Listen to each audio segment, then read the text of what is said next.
please join me with a resounding applause as I invite the Director, Legal Services, Nigerian Army, Brigadier General Shalangwa, to please come forward and present his lecture.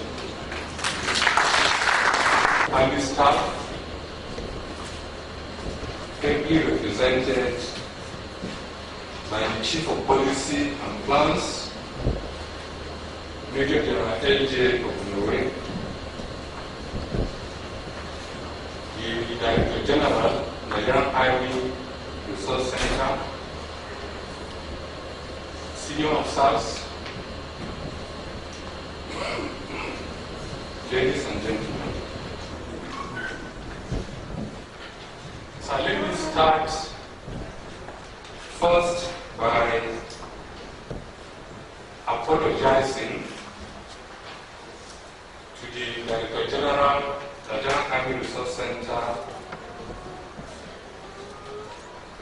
to the effect that my paper is, in a way, just in point form because of my commitment elsewhere. I will not be able to come up with a detailed lecture.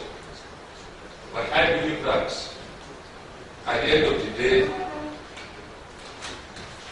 we will still be able to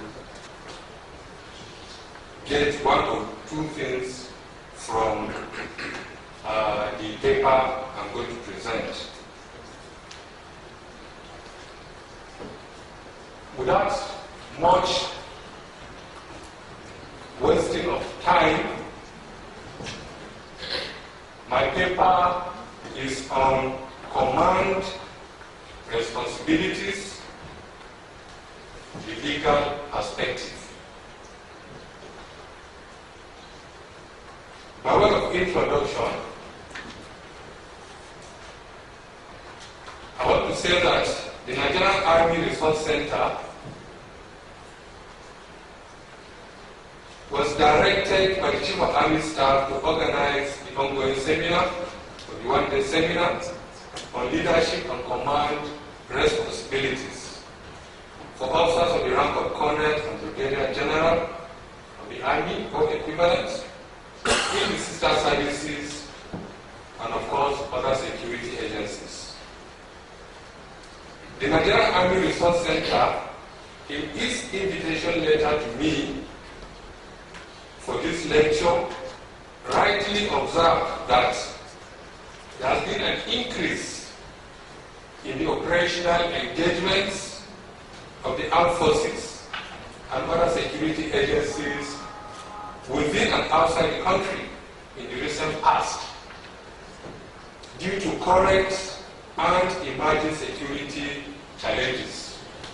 Although a lot of successes have been recorded in those operations, some obvious lapses have equally been observed, especially as it relates to command and leadership. To my mind and understanding, command is leadership, and leadership is command. Command is a word or phenomenon commonly associated with the military and other security agencies, while leadership, on the other hand, is a word or phenomenon more associated with civilian or democratic system. Command or leadership is a phenomenon well rooted in law, legitimacy, and morality. Command or leadership, therefore, simply defined, means authority or responsibility. Authority or responsibility is a function of the law. It is the law that establishes or creates the office of a commander or leader, empowers him with authority, and spells out his responsibilities. Thank God in the lecture delivered by the GOC, one has given us detailed definition of command, and of course the fact that the commander is a leader. leader and his attributes, which includes integrity, honesty, courage, ability to inspire, and so on. It's not in my paper, but at least that has been covered for us. The submissions made above clearly justify and summarizes the topic of my lecture, which is command responsibilities, the legal perspective. The paper will discuss in greater details the phenomenon or concept of command and its responsibilities from the standpoint of law. For the purpose of convenience and better understanding of our discussion on the concept of command responsibilities vis-à-vis the law, the Nigerian Army in particular and the armed forces of Nigeria in general will be used as focal points. The lessons to be drawn from the discussion will however be relevant and applicable to the entire armed forces of Nigeria and all other security agencies in the country. The Constitution of the Federal Republic of Nigeria, 1999, as amended, the Armed Forces Act, the Military Pensions Act, the Public Procurement Act, Finance Control and Management Act, Fiscal Responsibility Act, Legal Practitioners Act, United Nations Charter, the Geneva Conventions, the Rome Statute, Declaration of Human Rights Convention, for example, and a host of other domestic and international laws create huge and divergent command responsibilities. It should be noted that there are different levels of command. There are different levels of command hierarchy and responsibilities provided by the law. The Armed Forces Act 2004 clearly provides in section 22 that the President and Commander-in-Chief may make regulations as to the person in whom command over the establishments and units or any member thereof is vested, and as the circumstances in which command is to be exercised. And without prejudice to the generality of the foregoing, may in such regulations as the President, CAC, provide for the duties, the functions, and the powers of command and staff of the Armed Forces of Nigeria. Well, to the best of my knowledge, those regulations have not been made. So, but hopefully, with time, it will be made. These laws, regulations, orders, rules, instruments, conventions, treaties, compacts, memoranda, agreements, contracts, policies, and so on and so forth. These are all laws, with a different nomenclature. They may be complex to interpret, understand, and apply. For these and other reasons, commanders at all levels need the services of professional lawyers as legal advisors on various issues in order to succeed. This could be in terms of administration, training, operations, and rank status. Commanders as leaders must consult and obtain legal advice in key and important issues before making decisions and not after making decisions. A commander or leader who values the services of his legal advisor is bound to be efficient, effective, and successful. Then, the aim of this paper is to discuss command responsibilities, the legal aspect, with a view to making appropriate recommendations. So, the paper will discuss the following. We'll look at what is command, responsibilities. What does the phrase the legal perspective mean? We look at the establishment of the armed forces of Nigeria. We look at administrative powers of command and legal responsibilities. We look at training powers of command and legal responsibilities. We also look at operational powers of command and legal responsibilities. That is the aspect that the GOC wanted to actually count in detail. The operational powers of command. And we also look at the rank-based powers of command and legal responsibilities. We will conclude and make recommendations. Now, what is command? This means, among others, to order formally, to have authority over or be in control of someone or something, to have at one's disposal, to deserve or be entitled to something, an order, control, charge, a military unit or a district under one's command, military, a specialization, or army, air force, etc. This is a dictionary definition. Now, for the purpose of this paper, we adopt the definition of command to mean to have authority over or be in control of someone or something. For example, the Chief of Army Staff has authority over and is in control of the Nigerian Army as an institution, and all officers and soldiers of the Nigerian Army as individuals come under his authority. The Chief of Army Staff thus legally has power of command over the Nigerian Army and this president. By his appointment, he has been given that authority legally. He is therefore a commander and has enormous and numerous responsibilities laid down on his shoulders by law. Now, what are responsibilities? Responsibilities mean the state of being responsible of having important duties for which one is responsible, something or someone for which one is responsible. In this context, the word responsible, usually responsible for someone or for something, means having charge or control over them or it, and being accountable for them or it. Responsible to someone, accountable to them for one's actions. Say of a job, position, etc., with many important duties, such as taking important decisions involving much responsibility.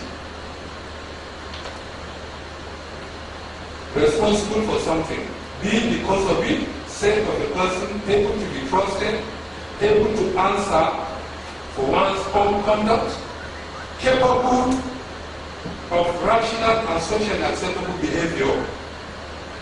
That is what the dictionary provides as what responsibilities actually mean. Now, for the purpose of this paper, we define responsibilities to mean the state of being responsible, having important duties for which one is responsible, taking important decisions or making important decisions, answer for one's own conduct, rational and socially acceptable behavior. These are all the qualities and attributes of command, commander, or leader. Thank God the first paper has dwelt in detail on the qualities of a leader or commander. Now it's just brief. Next, what does the phrase the legal perspective mean? The word legal means lawful, allowed by law, referring or relating to the law or lawyers, created by law. On the other hand, perspective means the balance of objective view of a situation in which all its elements assume their due importance. An individual way of regarding a situation, for example, one influenced by personal experience or considerations.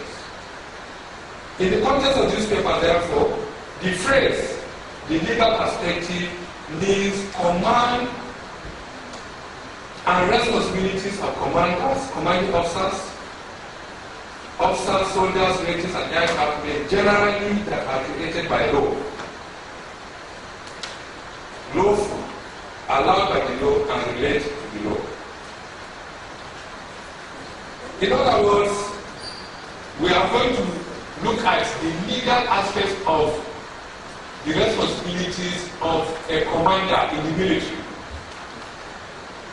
which of course is also applicable to the other security agencies. That is what the legal perspective means. The GOC1D has dwelled in detail on the burden of command responsibilities. But in my own case, I'm looking at the legal aspects of the responsibilities of the commander. Now, quickly, let's look at the establishment of the armed forces of Nigeria. The armed forces of Nigeria, comprising of the Nigerian Army, Nigerian Navy, and Nigerian Air Force, were historically established on different days, so many years in the past. The legal instruments establishing them in those days have all been repealed, as we all know. As at date, the existing law establishing the armed forces of Nigeria are principally the Constitution of the Federal Republic of Nigeria 1999, as amended, of course, Section 270, we all know, and the Armed Forces Act, Cap 820, those of the Federation of Nigeria 2004, in Section 1. The laws establishing the armed forces of Nigeria clearly charge them with the responsibilities of protecting and defending the territorial integrity of the country. They are also to provide aid to civil authorities by restoring law and order in the event of internal security breakdown in the country. The law has not changed. Of course, circumstances have changed in the country, like the GOC1D has told us, and the law has not actually changed. The military is only expected to provide support, aid to the civil authorities. In other words, it is the responsibility of the Nigerian police as the lead agency in internal security situations to first, go out to take care of the situation. It is only when they are not in a position to handle it that a formal request for the military will be made for the military to come and restore law and order. The law has not changed. The situation where we find ourselves operating side by side with the civil police, that is, the Nigerian Army or the armed forces fully engaged in police work, is actually not what the law envisages. The armed forces of Nigeria will also be charged with the responsibility of performing such other functions as may be required by law. So in other words, the armed forces are charged with the responsibility of defending Nigeria from external aggression. We can provide aid to the civil authority in terms of internal security problem, and the armed forces can also perform any other duty that may be required of them by law. For instance, we take part during elections, we try to contribute our own quota to ensure a successful election. So that's just an example. So the armed forces can be, by law, can be asked to perform any other duty apart from these two that we mentioned. Now, the laws establishing the armed forces of Nigeria clearly provide for command structure and power from top to bottom. The topmost commander for the armed forces of Nigeria is at death by law the President, Commander-in-Chief of the Armed Forces, Federal Republic of Nigeria, in person of Major General Muhammadu Buhari retired. is the commander-in-chief of the armed forces. The lowest commander in the armed forces of Nigeria, as at date, by law, using the Nigerian army as an example, is a platoon commander. Similarly, in terms of the exercise of personal powers of command in the armed forces of Nigeria, the determining factor is rank. On this basis, the topmost rank in the armed forces of Nigeria as of today is 4-star general. The army officer holding this rank as a date is, of course, the Chief of Defense Staff, General Gabriel Olonisakin. The lowest rank for the purpose of exercise of personal powers of command in the armed forces of Nigeria is a last corporal in the Nigerian Army and equivalent in the Nigerian Navy and the Nigerian Air Force. For the exercise of personal powers of command where the same rank is involved, that is, for instance, 2 different officers of the Nigerian Army rank of colonel and equivalent in the other services. For example, it is opined that seniority date becomes the determining factor. That's just one observation, where there are several. In this situation, the first to be promoted can exercise personal powers of command over the officers promoted subsequently.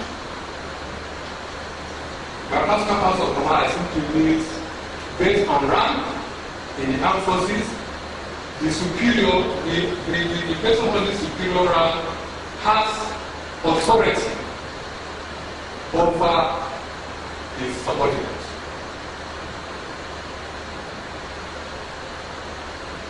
The law clearly provides enormous and huge responsibilities for all commanders in all categories at all levels in the armed forces of Nigeria.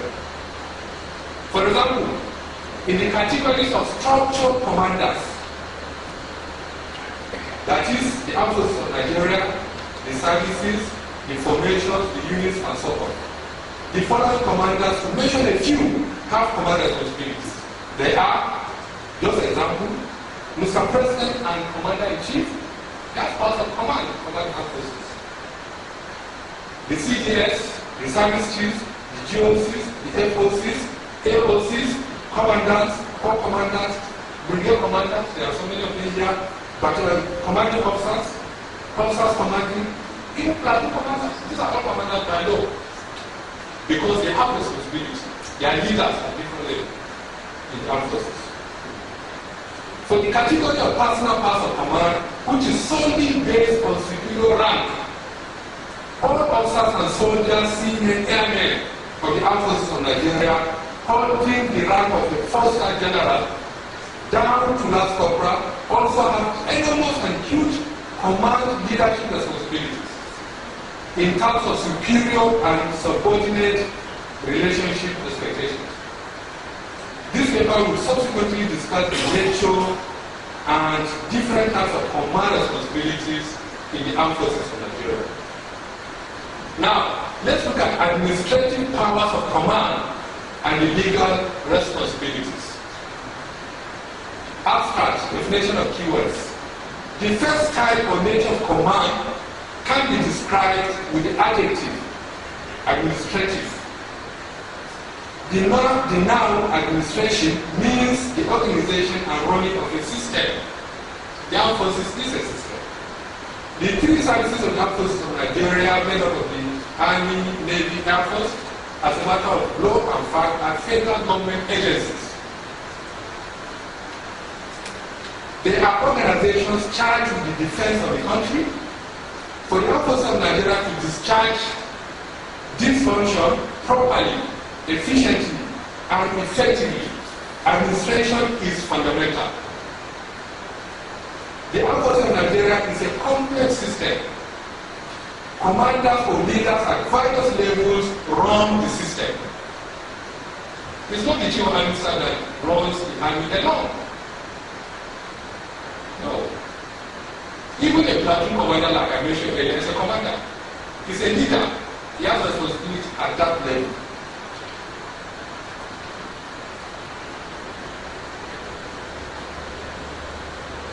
Commissioned officers are mainly the commanders, leaders at various levels of the armed forces of Nigeria.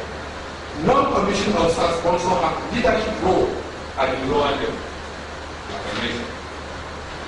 Administration of the armed forces of Nigeria entails so many responsibilities.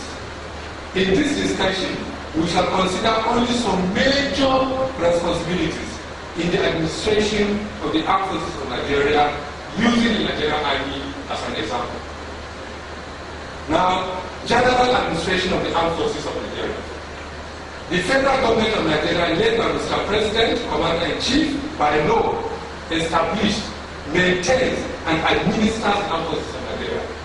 So he has responsibility to provide what the armed forces require to function. Mr. President, Commander-in-Chief has a legal duty to ensure the administration of the armed forces of Nigeria to enable it effectively discharge its function of defending Nigeria by land, sea, and air, and carry out such other duties as may be prescribed by law. In this regard, Mr. President, CNC must ensure and support the armed forces of Nigeria to have sufficient and required establishments, formations, units, departments, corps, directors, ships, aircraft, equipment, arms, ammunition, barracks, uniform, funding, training, officers, non-commissioned officers, soldiers, recruits, and aircraft men, among others. All I'm trying to say is that the Commander-in-Chief has to ensure that the armed forces of which he is the Commander-in-Chief have all they require to function very well. Is it the number of personnel? Is it the equipment? Kitting? Whatever. Because he is the topmost commander, like I said, and this is his own responsibility, and it is the command responsibility, administrative in nature. The truth is that the government at any point in time, headed by Mr. President CNC, deserves the kind of military force he has. He has.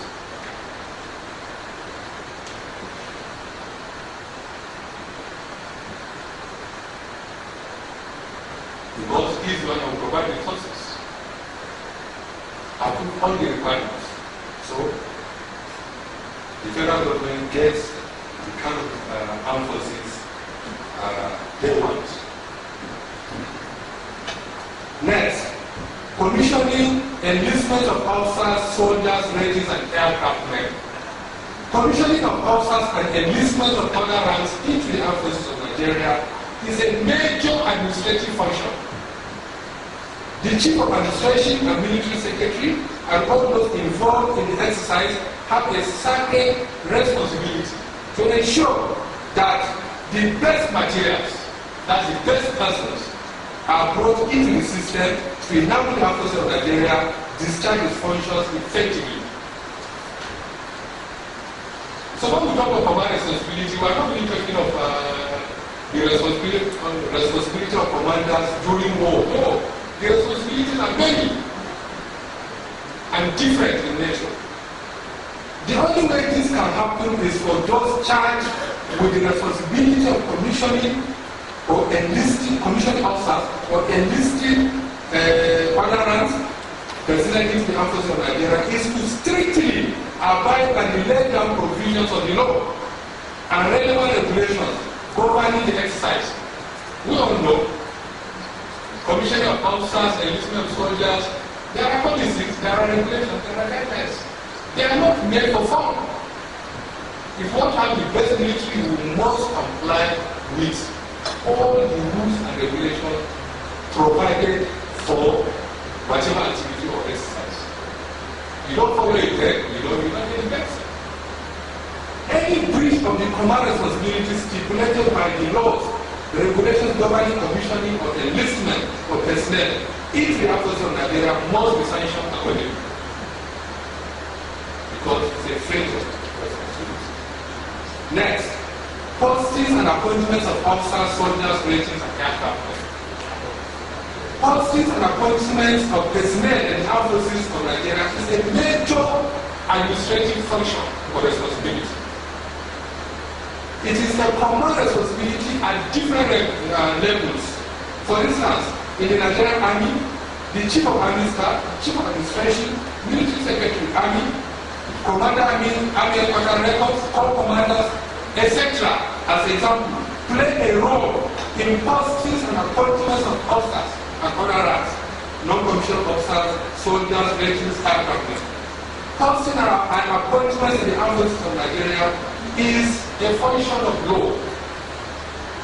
In other words, there are laid down regulations for posting and appointment of officers.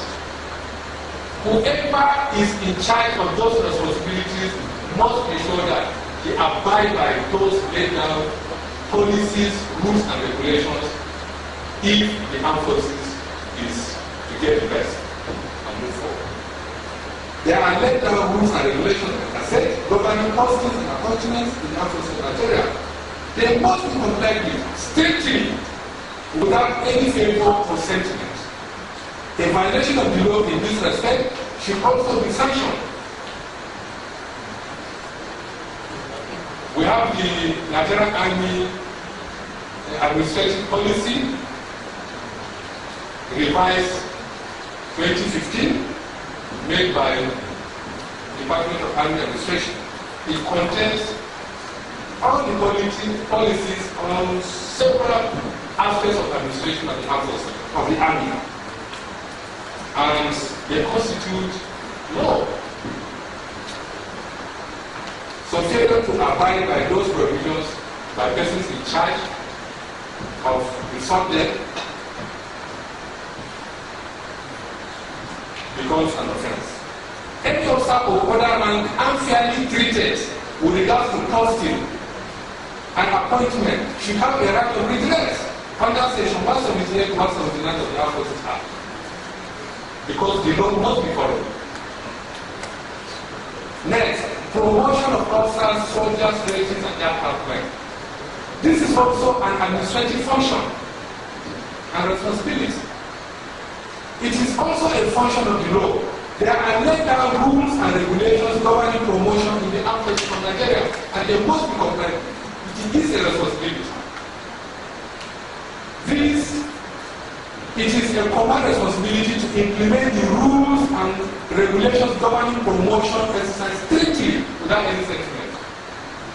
Any officer or soldier rated or aircraft unfairly treated should have a right to redress under section 178 to 179 of the Armed Forces Act 2004. Some of the relevant commanders that have the command responsibility for promotions include, of course, the service chief, the military secretaries, chiefs of administration, and so on and so forth. They must ensure that the laid down rules and policies or regulations governing promotion are complied with. It is a responsibility. So when we talk of command responsibility, we are not only talking of responsibility in the warfare. No. Next, payment of salaries and allowances to officers, soldiers, ratings, and aircraft men. This is also a major administrative responsibility. It is similarly a function of the law, which must be respected by those commanders or leaders in charge. Personnel serving and retired must be paid their salaries, pension, gratuity allowances, and whatever they are entitled to by law. Corruption investment with regards to funds meant for payment of salaries and allowances of personnel must be dealt with accordingly.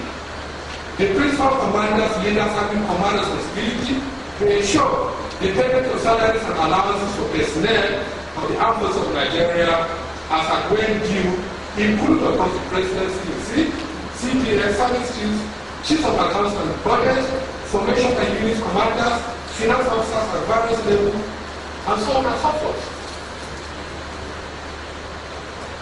They have responsibility to ensure that whatever is due for personnel is given to them.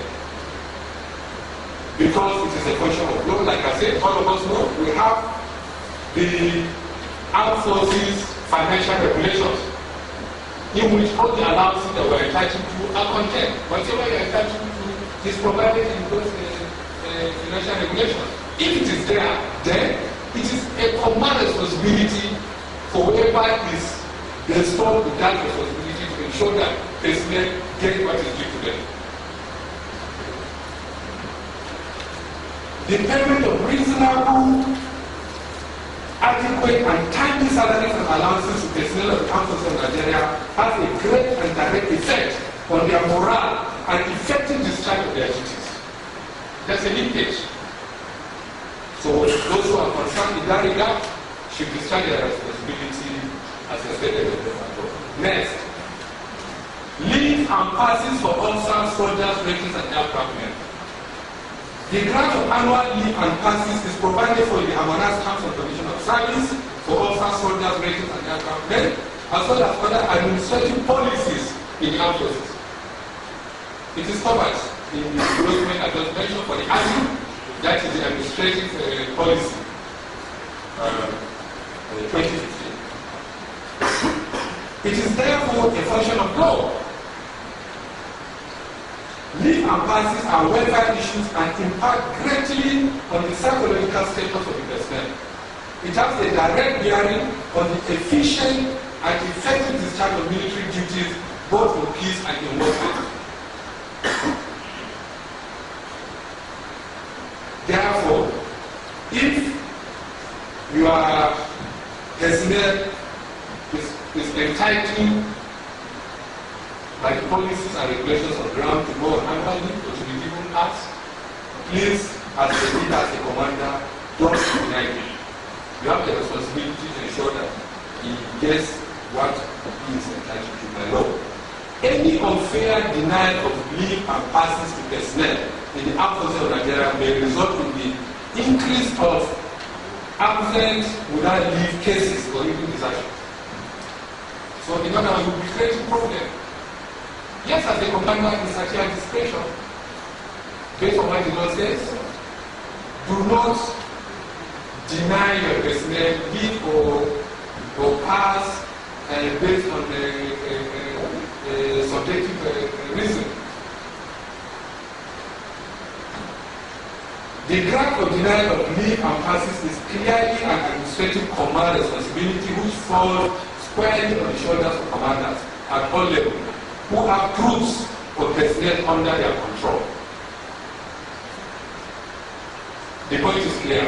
It is a responsibility, so as a leader, as a commander, we'll be told the attributes of a leader.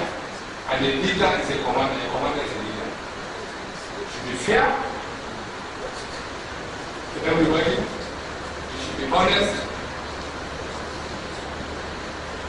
and so on and so forth. It should have inspirational leader.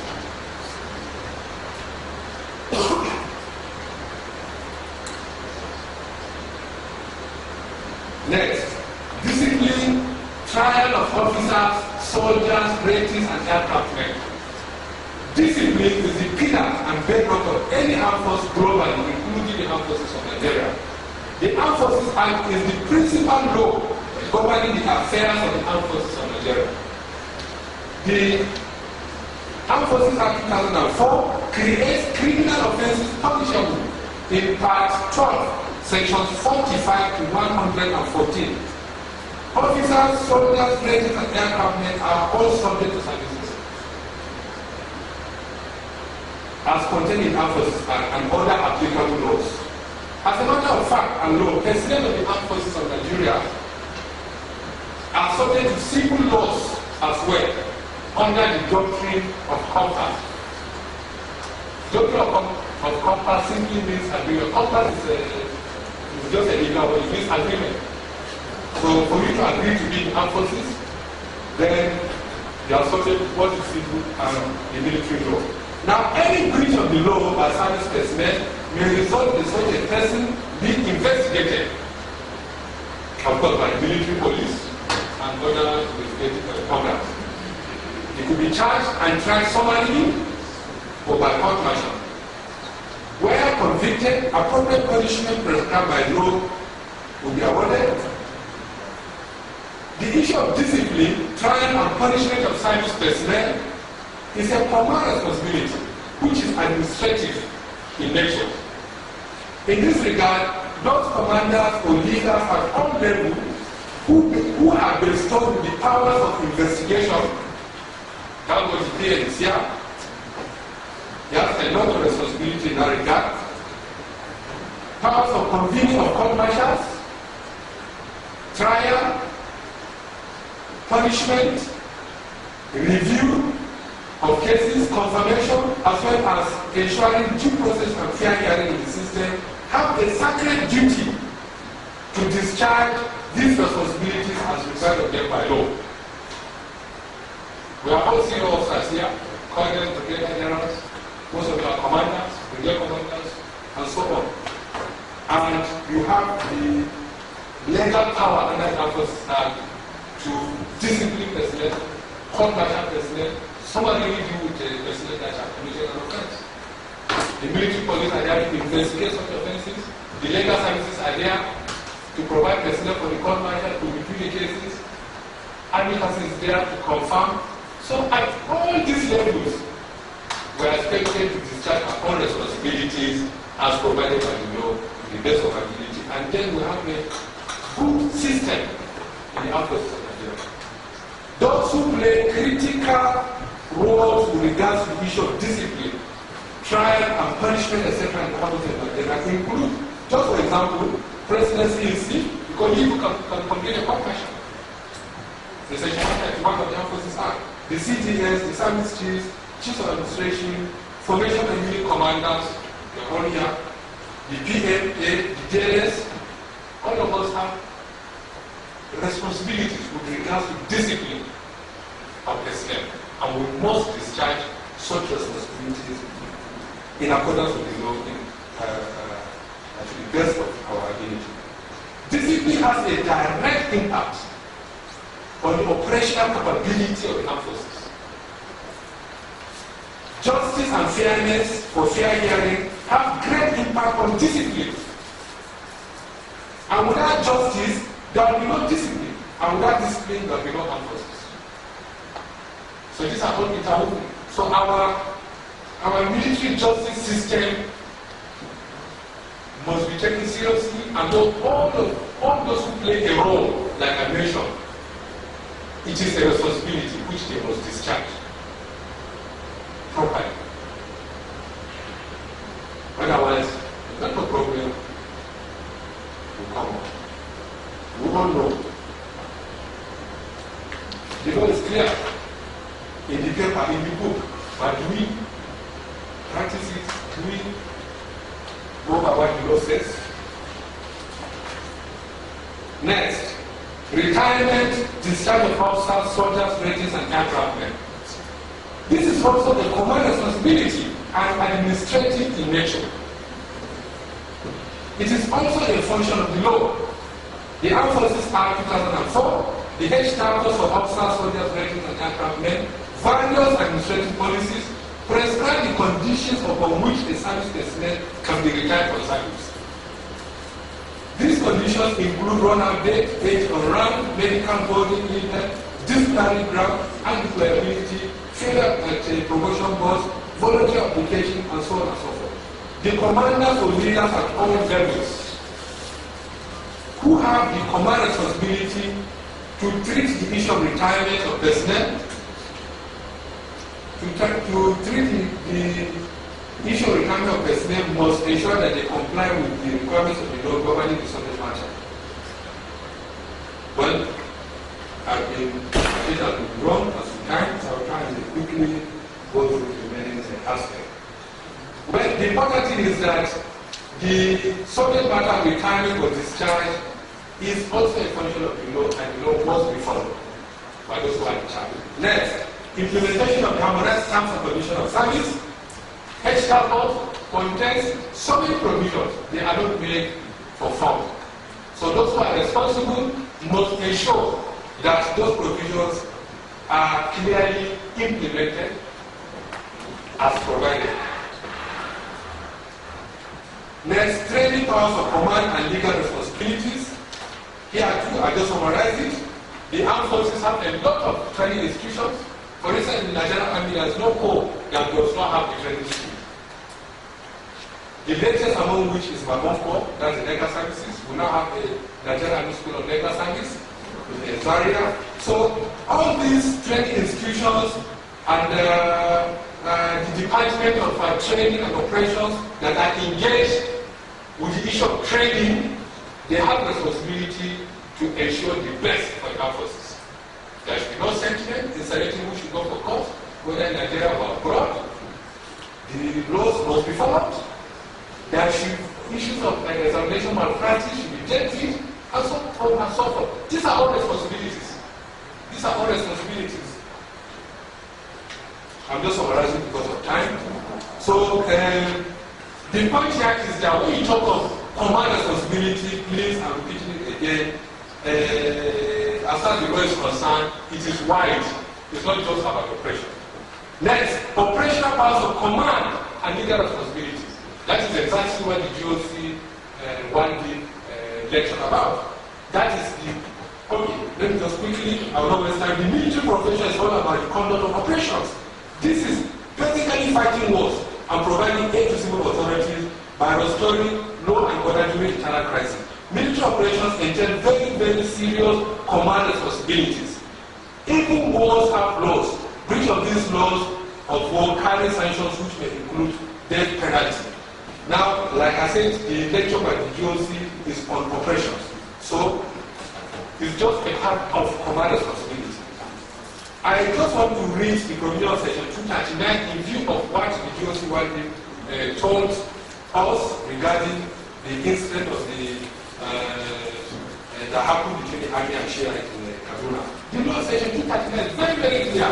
I read, no, that is indemnity for actions in aid to civil authority and military duty. It says, no action, prosecution, or other proceeding shall lie against a person subject to service law under this act for an act done in person of execution or intended execution of this act, or any regulation, service duty, authority, or in respect of an alleged neglect or default in execution of this act, regulation, duty, or authority, if it is done in aid to civil authority or in execution of military duty. Once you are doing your duty officially, you are indemnified. You cannot be prosecuted. Section 239 is clear. Except you go outside the rules of regulations, the rules of engagement. Once you perform your duty officially within the rules of engagement, you are indemnified. You cannot be prosecuted. Section 239 is very, very clear. So, next is rank-based powers of command and legal responsibilities. This one, too, I'll just summarize it in one sentence. What this one means simply is that in the armed forces of Nigeria, which is a hierarchical organization, the superior has authority over the subordinate. For instance, a subordinate can be charged, and even jailed under the Armed Forces Act for insubordination. If you are insubordinate to your superior, you can be dealt with. Also, the superior too has responsibility to the inferior.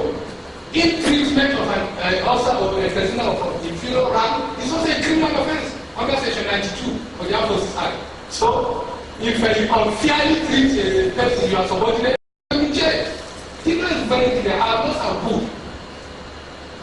The issue is, do we respect these laws? Do we implement them? So, first side, superior, subordinate have responsibilities under the law, and they are command responsibilities. They are command responsibilities. Conclusion. This paper has clearly established the fact that command is leadership. Leadership involves the exercise of authority. Authority is given by law. Law creates responsibilities. Leadership carries responsibilities. In the Armed Forces of Nigeria, command responsibility is from top to bottom, from the presidency in seat down to platoon commander. Command can equally be exercised by the superior over a subordinate, like I said, and vice versa, both have responsibilities. Command responsibilities in armed forces are of different nature and category. These are in terms of administration, training, operations, and even rank. That's superior subordinate. A commander who issues an illegal order, for instance, instruction or directive, breaches the law and commits offense. Conversely, a subordinate who obeys a manifestly illegal order equally commits offense. The role and services of legal officers to a commander in the discharge of his numerous responsibilities at all levels in the armed forces of Nigeria is indispensable. You have to do it right. Recommendations. It is recommended as follows. Commanders at all levels in the armed forces of Nigeria should continuously improve and update their knowledge of military law in particular, and of course municipal and international laws in general. Commanders at all levels in the armed forces of Nigeria should respect and uphold due process and rule of law at all times. C. Commanders at all levels in the armed forces of Nigeria should seek legal advice before taking decisions on major and important issues. Before, not after. Lastly, the Nigerian Army School of Legal Service should introduce a new course on legal aspects of command responsibilities for commanders, potential commanders of the Nigerian Army in particular, and the armed forces of Nigeria and other security agencies in general. Thank you very much.